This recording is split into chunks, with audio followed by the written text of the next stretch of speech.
Hello, friends, and welcome to the Exams Made Simple. And we are back again with the Hindu Complete Newspaper Analysis for 21st of September 2021. तो 21 सितंबर 2021 का the Hindu newspaper analysis देखेंगे। शुरू करने से पहले आपको बता दूं कि अगर आपको वीडियो पसंद आती है तो please do like the video and do share it among your friends, है ना। उसमें शर्माने का नहीं, वो आप लाइक कर सकते हैं, शेयर कर सकते हैं। इसके साथ ही नीचे आपको सोशल मीडिया प्लेटफॉर्म्स और हमारे दूसरे प्लान्स की लिंक मिल जाएगी, आप वहाँ से उनको ज्वाइन कर सकते हैं। स्टार्ट करते हैं आज के क्वेश्चन के साथ। पहले आज के क्वेश्चंस, पहला क्वेश्चन है जायद तलवार naval exercise held between India and which of the following countries. जायद तलवार इनमें से किसके बीच की एक्सरसाइज है, इंडिया और दूसरी कंट्री कौन सी है। Options are A Saudi Arabia, B Iran, C Israel या D UAE. This is question number 1। Question number 2 is with which of the following group of countries Israel shares its border. Israel इनमें से कौन सी countries के साथ border share करता है। First is Lebanon, Syria, Jordan, Egypt. Second is Lebanon, Syria, Turkey या Jordan. Third is Cyprus, Turkey, Jordan, Egypt या fourth Turkey, Syria, Iraq या यमन। तो इनमें से कौन से ग्रुप है एग्जैक्टली जो रिप्रेजेंट करता है कि countries which are bordering Israel. Question number 3 है consider the following statements regarding Unite Aware platform. तो यूनाइट अवेयर प्लेटफॉर्म के रिगार्डिंग स्टेटमेंट्स हैं। पहला स्टेटमेंट कह रहा है it is a platform for funding startups selected through Defence India Startup Challenge, यानी कि डिफेंस इंडिया स्टार्टअप चैलेंज के थ्रू सेलेक्ट होने वाले स्टार्टअप्स को ये फंडिंग प्रोवाइड करता है। सेकंड है India in partnership with the United Nations Department of peace keeping operations has launched this platform.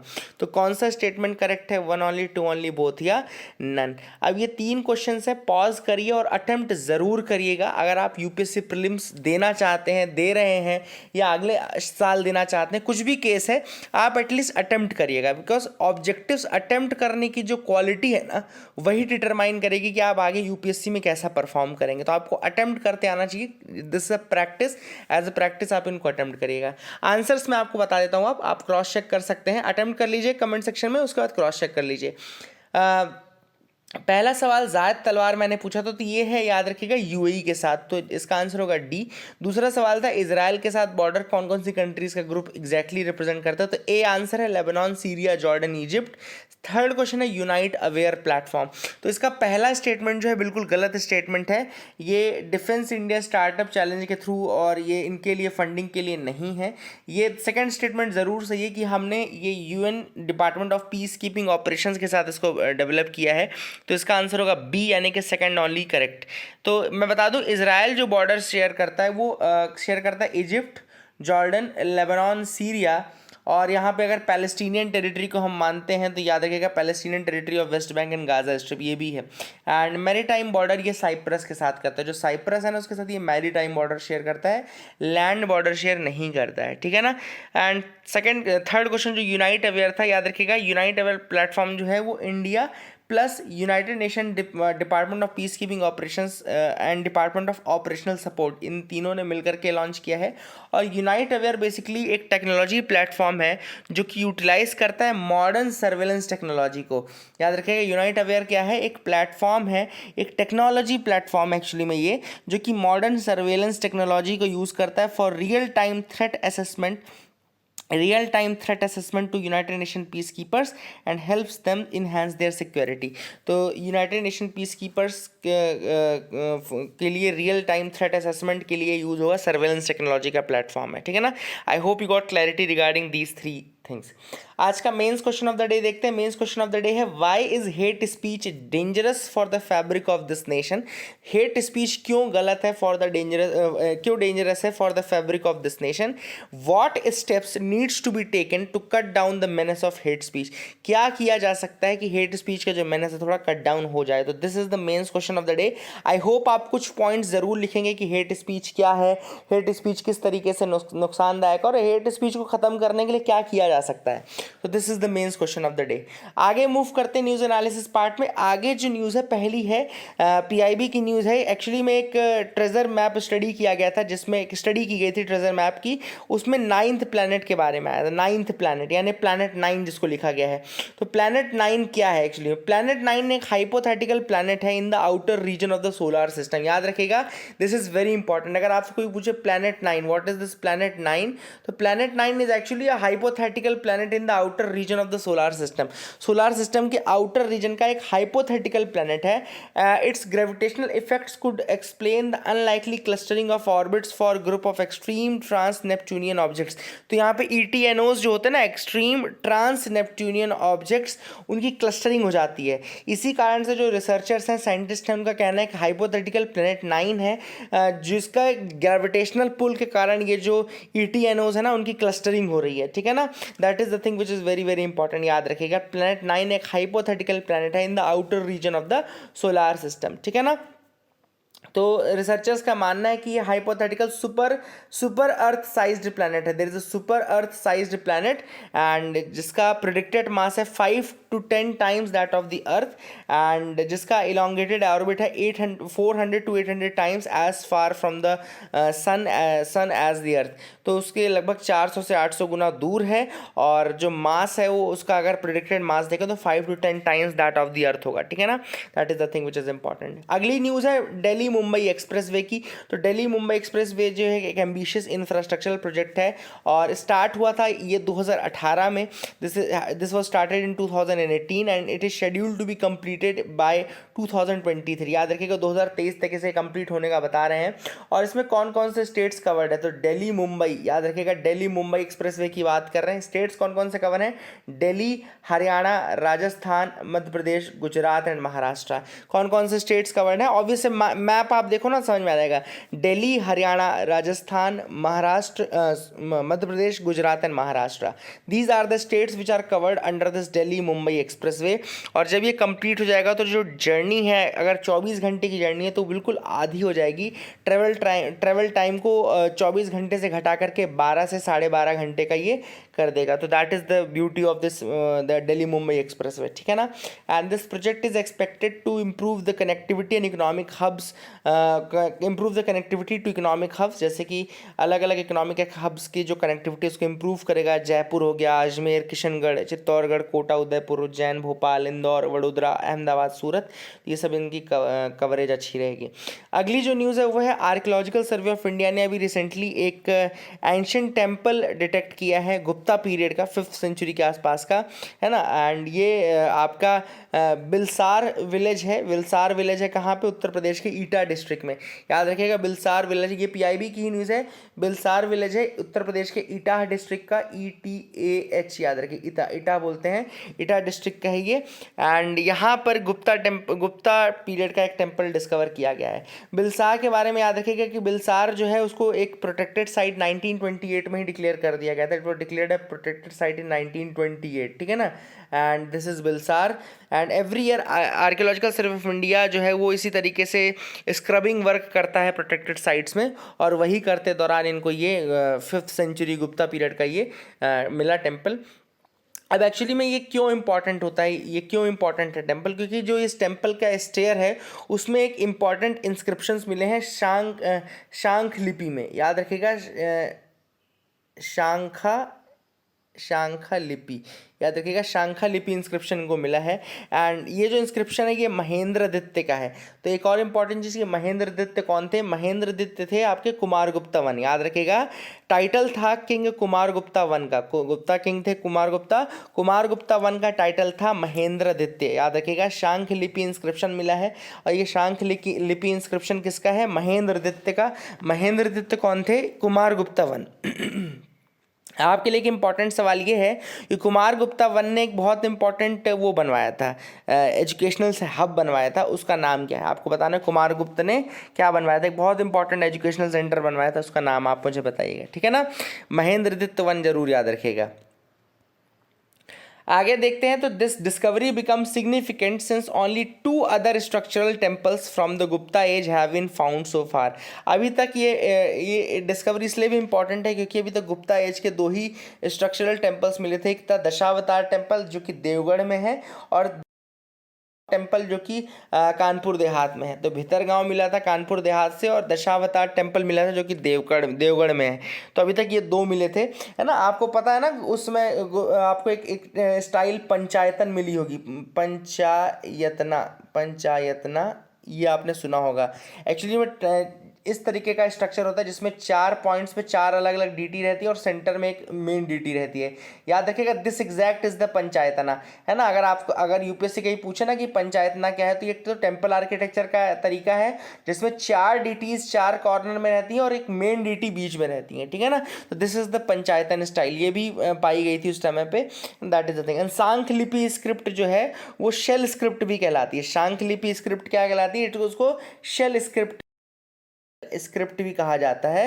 And it is found in inscriptions across the north central India and it dates back to the 4th to 8th centuries, 4th and 8th centuries के बीच की है ये। इसको 1836 में 1836 में Uttarakhand Barhat by English scholar James Prinsep, 1836 में James Prinsep ने ही डिस्कवर किया था शांख लिपि या शेल स्क्रिप्ट। याद रखिएगा जेम्स प्रिंसेप ने इसको डिस्कवर किया था। That is the thing which is very very important, इसको याद रखिएगा, ठीक है ना। प्रोमिनेंट साइट जहाँ पे शेल इंस्क्रिप्शंस देखने को मिले हैं वो है मुंडेश्वरी टेम्पल बिहार का है आपका, याद रखिएगा। That is the thing which is important, Mundeshwari temple Bihar का। उदयगिरी केव्स आपकी मध्य प्रदेश की हैं। मानसार महाराष्ट्र में है। And cave sites of Gujarat and Maharashtra, this is the thing which is important. And seal inscriptions कई जगहों पे और भी मिले, जैसे इंडोनेशिया, जावा एंड बोर्नियो के कल्चर्स में भी आपको शेल इंस्क्रिप्शंस देखने को मिलेंगे। तो ये ब्यूटी है शेल इंस्क्रिप्शंस की, that is the thing which is important. अगली जो न्यूज़ है वो है किंग शंकर शाह के रिगार्डिंग। किंग शंकर शाह कौन थे, तो पीआईबी में ये न्यूज़ आई थी कि अमित शाह जी जो हैं उन्होंने शंकर शाह को वो श्रद्धांजलि अर्पित की। तो king Shankar Shah was the Gond king of the Garha Mandla kingdom in the Gondwana region of Madhya Pradesh. तो मध्य प्रदेश में गोंडवाना रीजन है, वहाँ पे गढ़ा किंगडम आता है, गढ़ा मंडला बोलते हैं उसको, गढ़ा किंगडम है। गढ़ा किंगडम के किंग थे किंग शंकर शाह। एंड इनका जो स्टेट था वो ब्रिटिश रूल में था during the first war of independence 1857। The king and his son Raghunath were saddened by the British atrocities and kept igniting the rebellion through their poetry. तो ये जो शंकर शाह थे ना और उनके बेटे थे रघुनाथ शाह, तो ये लोग इंपॉर्टेंट है क्योंकि ब्रिटिश एरा टाइम पे भी इन्होंने अपनी पोइट्री के थ्रू जो रेबेलियन की जो आग है उसको जलाए रखा था। And this is the thing which is important. They were sentenced to death on September 1858, 1858 में ये इनको सेंटेंस किया गया था। they were tied to the mouth of the cannon and blown up। तो इनको किस तरीके से किया गया था शहीद, they were tied to the mouth of the cannon and then they were blown up। तो ये आपको याद रखना है, that is the thing which is important। अब आगे मूव करते हैं और देखते हैं क्या इंपॉर्टेंट न्यूज़ आइटम है आज की न्यूज़पेपर से। तो यहाँ पर आप आ सकते हैं, filters installed in the smoke towers, IIT Bombay team begins the study. तो स्मोक क्या होता है पहले तो हम देख लेते हैं। देखो दो तरीके का स्मोक होता है। स्मोक का पहले तो आपको पता होगा कि smoke equal to smoke plus fog. Smoke plus fog जो होता है ना वो कहलाता है आपका स्मोक, ठीक है ना। स्मोक दो तरीके का होता है, एक होता है सल्फ्यूरस स्मोक जिसको कि लंदन स्मोक भी कहा जाता है। याद रखिएगा सल्फ्यूरस स्मोक जिसको कि लंदन स्मोक कहा जाता है, ये बहुत इंपॉर्टेंट है, इसको याद रखिएगा। सल्फ्यूरस स्मोक को लंदन स्मोक कहा जाता है। एंड सल्फ्यूरस स्मोक कैसे बनता है, because of the high concentration of sulphur dioxide in the air. तो सल्फर डाइऑक्साइड का जब कंसंट्रेशन, सल्फर ऑक्साइड्स का जब कंसंट्रेशन एयर में ज़्यादा हो जाता है तब ये बनता है आपका सल्फ्यूरस स्मोक, ठीक है ना। That is the thing which is very very important. दूसरा जो है आपका इंपॉर्टेंट वो याद रखिएगा आपका है फोटोकेमिकल स्मोक। फोटोकेमिकल स्मोक को लॉस एंजलिस स्मोक भी कहा जाता है। याद रखिएगा फोटोकेमिकल स्मोक को क्या कहते हैं, लॉस एंजलिस स्मोक कहा जाता है। And it occurs, photochemical smoke occurs most prominently in urban areas that have large number of automobiles. तो जहाँ पे बहुत सारी गाड़ियाँ चलती हैं ना वहाँ पे फोटोकेमिकल स्मोक बनता है। एंड इसमें nitrogen oxides are the primary emissions. Nitrogen oxides जो है they are the primary emissions. Photochemical यानी कि समर स्मॉग भी इसको हम बोलते हैं। It forms when the pollutants such as nitrogen oxide which is the primary pollutant and organic compounds, ठीक है ना। याद रखिएगा इसमें फोटोकेमिकल स्मॉग के लिए एक इंपॉर्टेंट कंस्टिट्यूएंट क्या होता है, nitrogen oxides, they are the primary pollutant and organic compound, ये दोनों इंपॉर्टेंट होते हैं। तो नाइट्रोजन ऑक्साइड और प्राइमरी या ऑर्गेनिक कंपाउंड ज़रूरी हैं, ये दोनों मिलते हैं, प्लस सनलाइट इनके ऊपर पड़ती है, ठीक है ना। सनलाइट इनके ऊपर पड़ती है तो बनती है ओजोन, ये इंपॉर्टेंट है। फोटोकेमिकल स्मोक की फॉर्मेशन में ये ऑर्गेनिक कंपाउंड भी इंपॉर्टेंट रहेगा, आपका नाइट्रोजन ऑक्साइड भी इंपॉर्टेंट रहेगा और ये सनलाइट भी इंपॉर्टेंट रहेगी। तो ये याद रखिएगा nitrogen oxide plus sunlight plus hydrocarbon जब आप करेंगे तो ये ओजोन बनाएगा। ओजोन स्ट्रेटोस्फेयर में तो फायदेमंद है, बेनिफिशियल, लेकिन अगर यही चीज़ ट्रोपोस्फेयर या अर्थ सरफेस में बन जाए तो ये एक important green house global warming gas बन जाता है, ठीक है ना। That is the thing which is very very important. अब याद रखिएगा स्मोक टावर क्या होते हैं। स्मोक टावर्स स्ट्रक्चर्स होते हैं जिनको डिज़ाइन किया जाता है to work as large scale air purifier. इनको एयर प्यूरीफायर के रूप में यूज़ किया जाता है। इनको फिट किया जाता है multiple layers of air filters के साथ, जो कि क्या करते हैं, पॉल्यूटेंट जो होती है एयर होती है वो पास कराते हैं इससे, और वो अलग अलग लेवल में जा करके फिर क्लीन होती है, ठीक है ना। ये आपको याद रखना है। इसमें बहुत सारे फिल्टर्स लगे होते हैं, फिर बाद में इसको ग्राउंड में छोड़ा जाता है। This is the thing which is important. अभी लाजपत नगर में अगर आपने दिल्ली में देखा हो तो ये लगा हुआ है, ऑलरेडी लगा हुआ है ना। That is the thing which is important. Stubble burning, government to spray the biodecomposer in paddy fields. अब आप सबको पता होगा कि पूसा डिकम्पोजर क्या है। पूसा इंस्टीट्यूट ने बनाया एक बायो डिकम्पोजर कैप्सूल बनाई है। सिंपल वही वर्किंग है। इस बायो डिकम्पोजर कैप्सूल से एक सोल्यूशन बनाया जाएगा। उस सोल्यूशन को जब आप स्प्रे कर देंगे इस स्टबल के ऊपर तो क्या होगा, it will decompose the straw and stubble into manure. तो ये क्या करेगा कि ये स्ट्रॉ को डिकम्पोज कर देगा। ये पूसा जो बायो डिकम्पोजर है ये स्टबल को डिकम्पोज कर देगा इनटू मैन्योर। तो गवर्नमेंट इसको एक अच्छा सोल्यूशन के रूप में मानती है स्टबल बर्निंग के। न केवल ये सोल्यूशन है बल्कि ये कन्वर्ट कर रहा है आपके स्टबल को in the form of fertility provide करने का काम भी कर रहा है। तो ये बायो डिकम्पोजर उसी काम आएगा, पूसा बायो डिकम्पोजर कैप्सूल, जिसको पूसा इंस्टीट्यूट ने इसको बनाया है।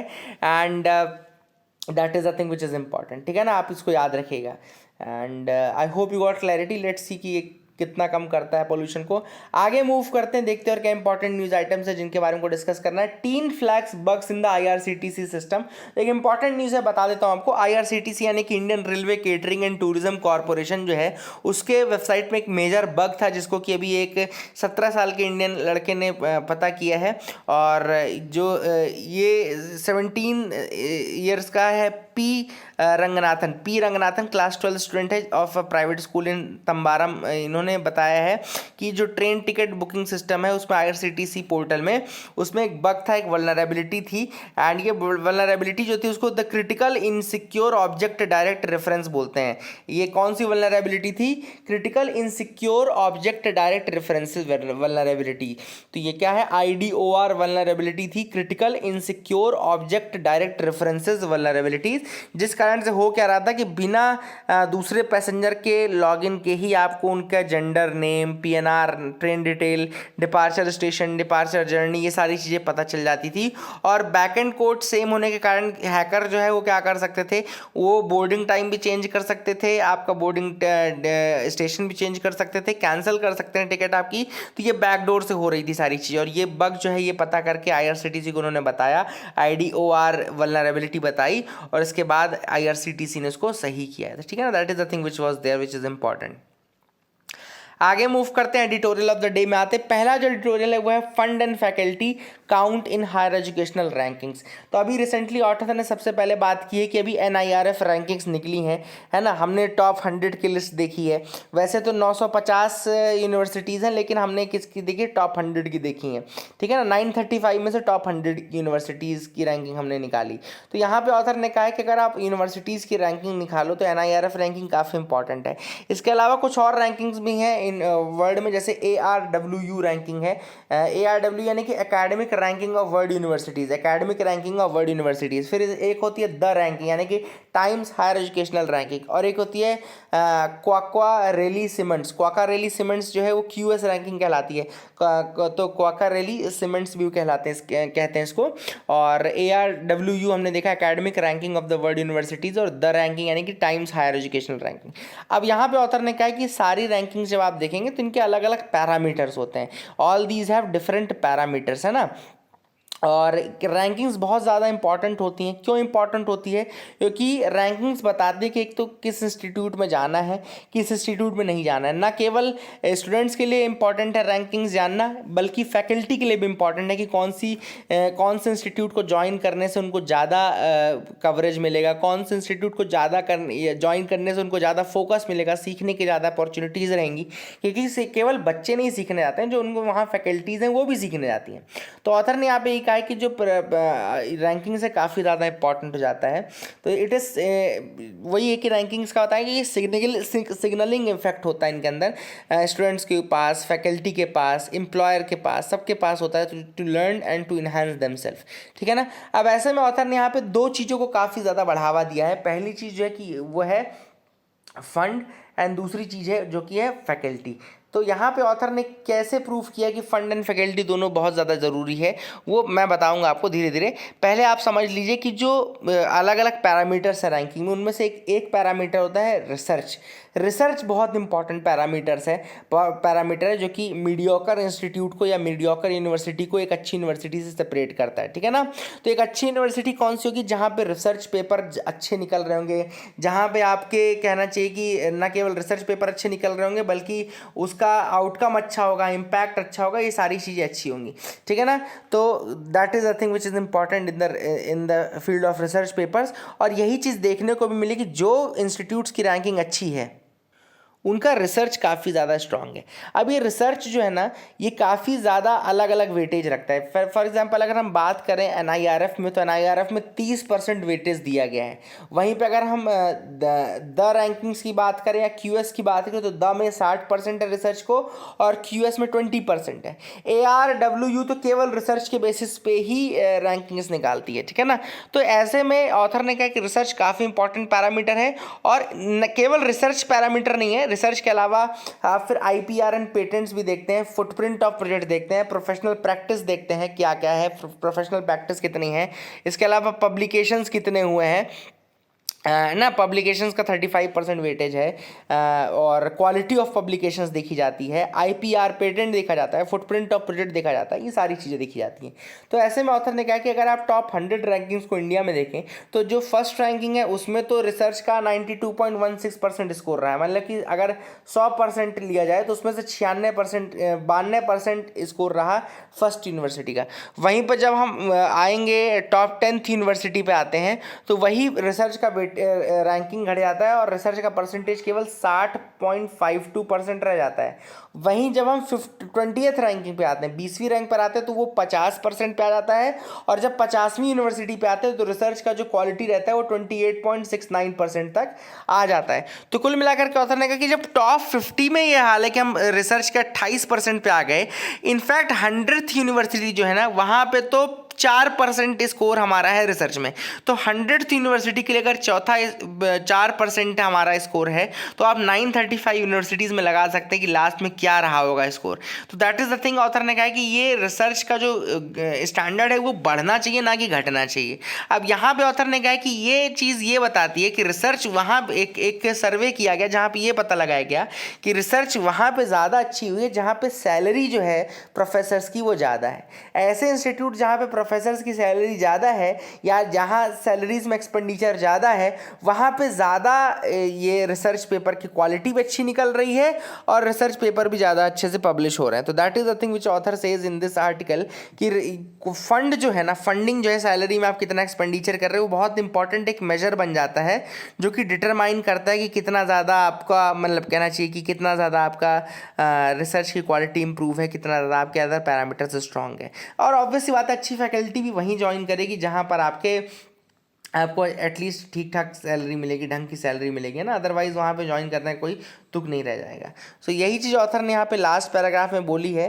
देखो आप देख सकते हैं, to conclude the funds and the faculty are the two most neglected areas but they are the most critical areas for the performance of the ranking. तो अगर आप इंस्टीट्यूट्स की रैंकिंग देखो तो फंड और फैकल्टी दोनों ही काफ़ी इंपॉर्टेंट पैरामीटर्स हैं, लेकिन थोड़ा निगलेक्टेड है अभी और बहुत ज़्यादा ध्यान देने की ज़रूरत है इनके ऊपर। अगला जो आर्टिकल है वो है the end of the doing business ranking. तो अभी रिसेंटली आपको पता ही होगा ये चीज़ कि वर्ल्ड बैंक ग्रुप जो है उसने जो उसका फ्लैगशिप पब्लिकेशन था ease of doing business report, उसको बंद करने के लिए कह दिया है अभी, बिकॉज ऑफ सम डिस्क्रिपेंसीज। कई इशूज़ आ गए थे जिसमें कि क्रिस्टलिना जॉर्जीवा जो कि मैनेजिंग डायरेक्टर है IMF की, उनके ऊपर भी एलिगेशंस लगाए गए थे कि भैया चाइना की रैंकिंग को मैनिपुलेट किया गया है। अब ऑथर ने यहाँ पे बोला कि भैया सिर्फ चाइना की रैंकिंग को मैनिपुलेट नहीं किया गया है, कई कंट्रीज की रैंकिंग को डिक्रीज किया गया है और कई कंट्रीज की रैंकिंग को इंक्रीज किया गया है, जिसमें कि इंडिया भी एक कंट्री है जिसकी रैंकिंग को इंक्रीज किया गया है। अदरवाइज अदरवाइज अगर आप देखो तो हमारी रैंकिंग जब 2014 तक में 130 थी, तो अचानक से हम 63 पे कैसे आ गए, 50-60% का हमने जंप कैसे ले लिया।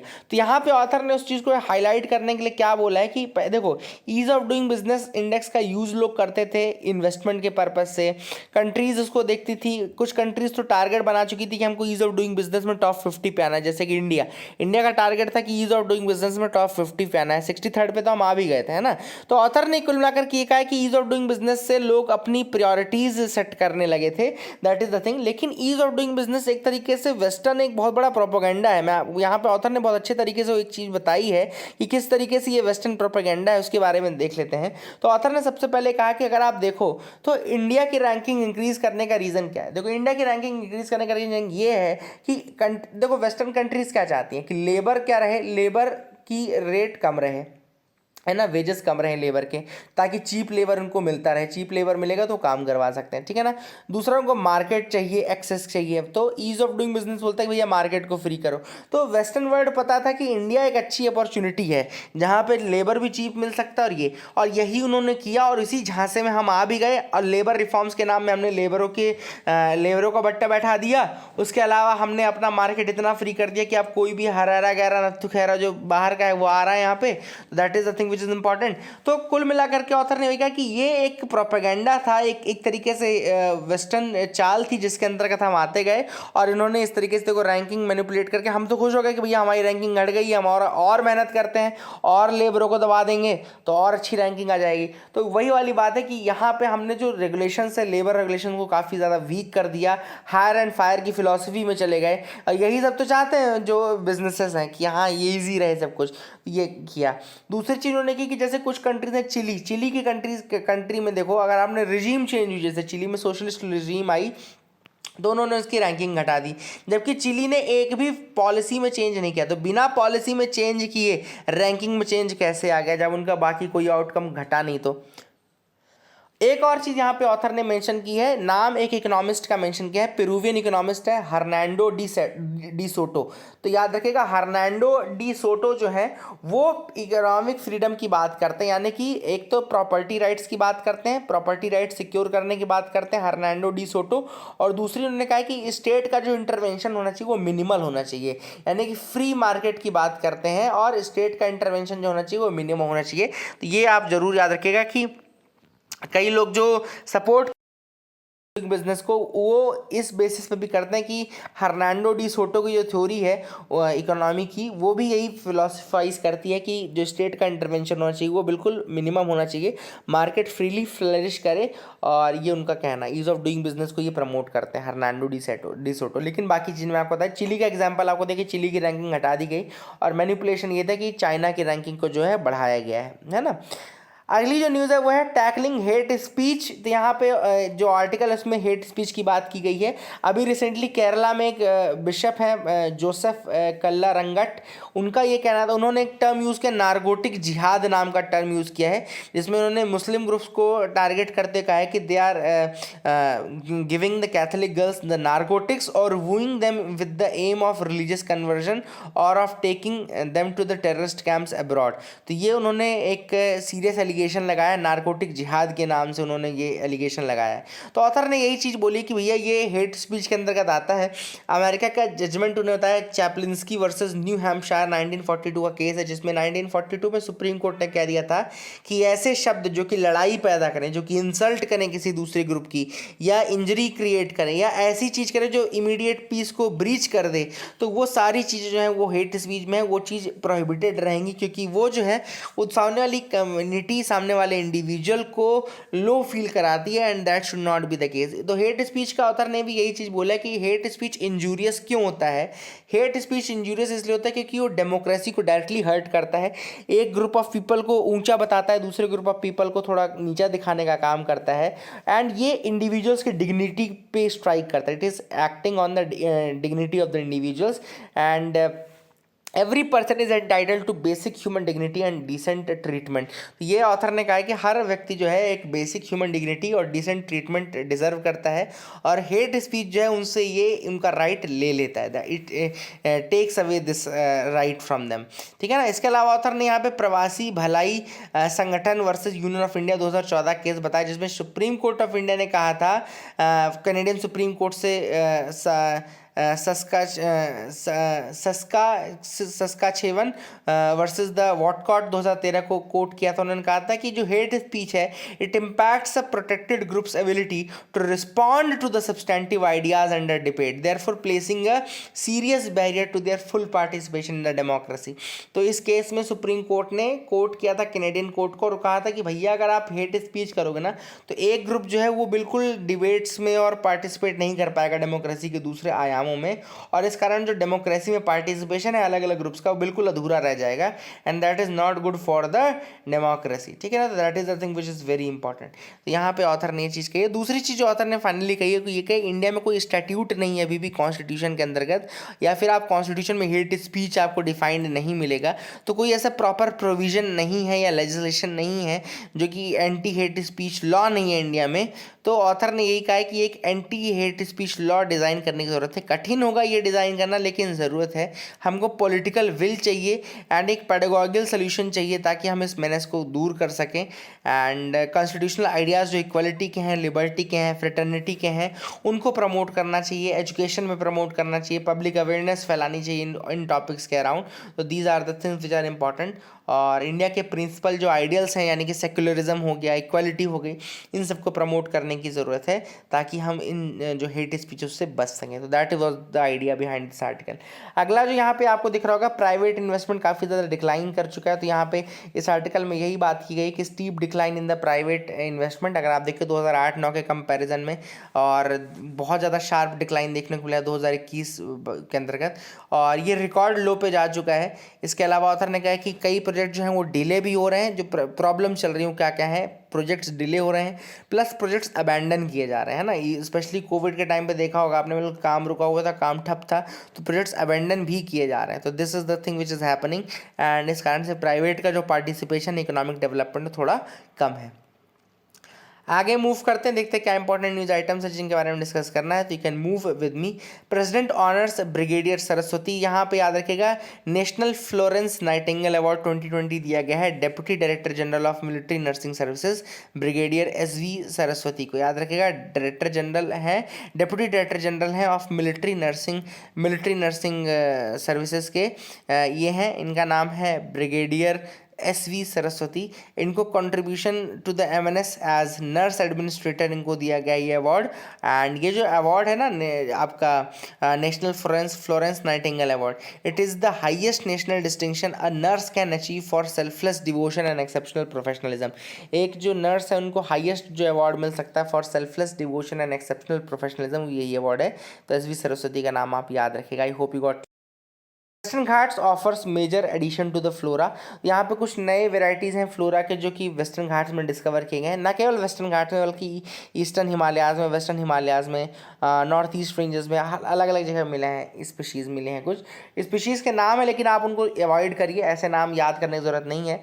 याद रखिएगा बायोडाइवर्सिटी के 4 हॉटस्पॉट्स हैं इंडिया में। There are 4 biodiversity hotspot in India, Eastern Himalayas, Western Ghats and Andaman and Nicobar island. तो ये ज़रूर याद रखेगा। और बोटानिकल सर्वे ऑफ इंडिया याद रखिएगा, MOEF CCC यानी कि ministry of environment forest and climate change के अंतर्गत आता है। 1890 में इसको बनाया गया था, याद रखिएगा। और ये फ्लोरा से रिलेटेड है। फौना से रिलेटेड कौन है? जियोलॉजिकल सर्वे ऑफ इंडिया, ठीक है ना। तो वो भी आप याद रख सकते हैं। आगे मूव करते हैं। क्लाइमेट चेंज इज की ड्राइवर ऑफ फाइनेंशियल रिस्क। तो यहाँ पे ऑथर ने कहा है यहाँ पे कि फाइनेंस या आपके 2 तरीके के लॉस होते हैं क्लाइमेट चेंज के कारण। एक होता है फिजिकल लॉस जो कि डायरेक्ट होता है, जैसे फ्लड आया, ड्रॉट आया तो डायरेक्ट लॉस हो रहा है, तो ये फिजिकल लॉस होता है। दूसरा होता है कंप्लायंस कॉस्ट होती है। कंप्लायंस कॉस्ट क्या होता है? जैसे आप ट्रांजिशन कर रहे हैं, अब क्लाइमेट चेंज हो रहा है तो आप कोल से ट्रांजिशन कर रहे हैं विंड पावर पे, सोलर पावर में, तो वो भी अपने आप में एक रिस्क रखता है। तो that is the thing, that is the compliance risk attached with that, ठीक है ना। तो आई hope you got clarity regarding the news items of the day. आपको अच्छा लगा होगा, आपको समझ में आया होगा। Please do like the video, do share it among your friends. That is it. Thank you and have a nice day.